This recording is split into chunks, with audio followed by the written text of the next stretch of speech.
Shelagh Delaney's A Taste of Honey is at Wolverhampton's Grand Theatre from the 5th through to the 9th of November. The National Theatre are bringing it out on the road, and we have the wonderful Jodie Prenger, who is playing Helen in the show. Hello. You said wonderful. Well, this is what else? There's a load more superlatives being used for you. So much more, I'm sure you can. I know. Really looking forward to it, and especially with this play. Mm-hmm. The irony of it was put on my radar many years ago by a dear friend, Bobby Delaney. Yeah. Not related. Mm-hmm. And I just absolutely fell in love with it. It felt so real. It felt kind of so poignant, and I'm glad it's really come around. I'm glad it's coming to Wolverhampton. But this is a bit of a change from what we first saw back in 1958, when, before both of our times, this took to the stage for the first time. It was so taboo back then. But yeah, because you've got someone running off with a car salesman. Yeah. And women weren't classed as... Don't say that, I go out with a car salesman. Well, no. But... It was not the done thing, was it? It wouldn't normally be the woman who would move on. It'd be the fella playing around that caused the problem, you would expect. Yeah, and I think it's kind of the relationship with the mother and daughter relationship, which back then wasn't really kind of shown on that kind of scale, but it's what Shelagh Delaney did. And it always amazed me that she was only 19 when she wrote that. Mm-hmm. And it was a lady called Joan Littlewood who really was brave and kind of a force in the theatre world that took it on and kind of workshopped it and then put it out to the public, and people just fell in love with it. And this is something they're going to fall in love with all over again, because we've got a live band on stage this time. We've got a live band. So how does that fit in with all of this story? Well, the thing was, it's the same production team. It's the same producers as things like The Curious Incident, One Man, Two Guvnors, Warhorse.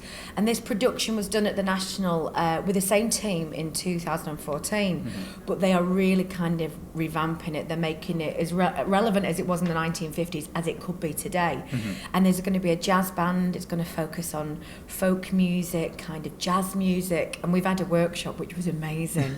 And we were doing songs like from Amy Winehouse to Nina Simone to Peggy Lee, and it was just... I think it adds another level to especially to the era. Mm-hmm. It really does. So does this mean you're singing in the show? Maybe. Okay, right. So that being cagey about that one, right? Maybe. But people know you for your voice and the wonderful things you've done with it over the last decade since you've really got to know Joe, you. Isn't that scary when you say a decade? It is, but even I know, it flies. It does. It flies. But you've been in so many different things, and it is the fact that people do love you. Do they? Yeah, and they do. They come. I have to pay them $5 though. Every time. That can get expensive with a full tour across the UK.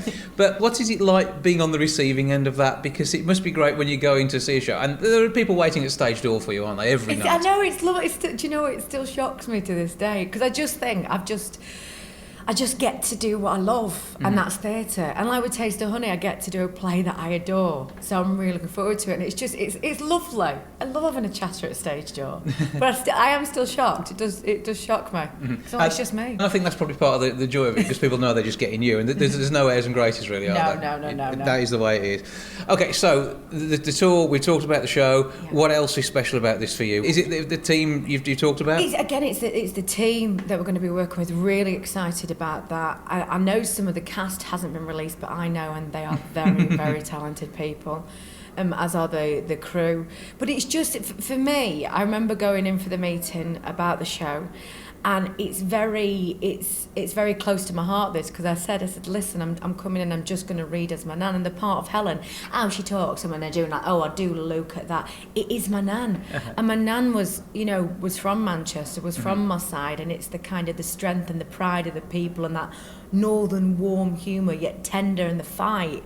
Everything, it feels so close to home for me. Yeah. So I'm really looking forward to this production, because I suppose it'll feel like kind of a home away from home, you know. Mm-hmm. Well, I'm sure you're going to feel then, you identify with the cast. We're going to identify with you, because we know how much we like seeing you on stage. You're not sick of me yet, then? No. Give it. Well, wait till the end of the run. 10 minutes.